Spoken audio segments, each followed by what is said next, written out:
چې د شوال د شپږ روزې دا مسلسل نیول پکار دي او کنه دا به ځان لنیسي او کدا به یوځای نیسي د شوال. بسم الله الرحمن الرحیم. معزز سامعین، دا کلیپ د شوال د روزو باره کې دی. اکثر ملګری تپوس کوي چې د شوال هغه شپږ روزې دا به څنګه نیسو او دا کله نیول پکار دي.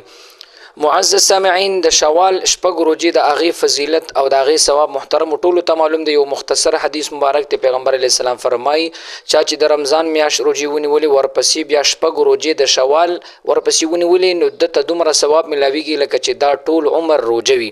نو یقینا ډیر زیات فضیلت راغلی دی. خو اوس خبره دا ده چې د شوال د شپږ روزې دا مسلسل نیول پکار دي او کنه دا به ځان لنیسي او کدا به یوځای نیسي د شوال د شپږ روزې.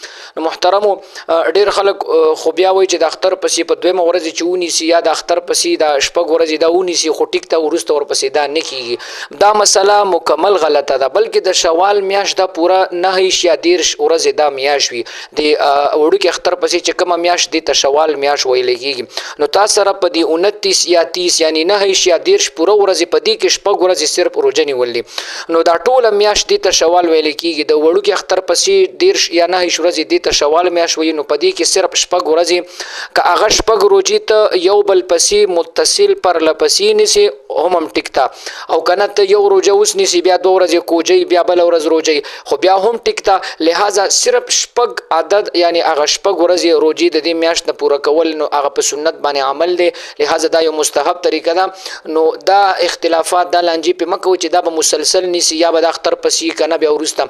نو ما ډیرو نو اوریدل چې اختر پسې د ورځو کې د کونی ولې خو ټیک ته خو بیا ورسته نه کیږي. نه محترمو، دا پوره د 9 یا 10 ورځې چې اختر پسې کومه میاشت دا ټوله میاشت دی ته شوال ویل کیږي. نو په دې کې صرف شپږ ورځې کاغه مسلسلی او کزان لینو دا روزې نیول هغه مستحب او سنت طریقه ده.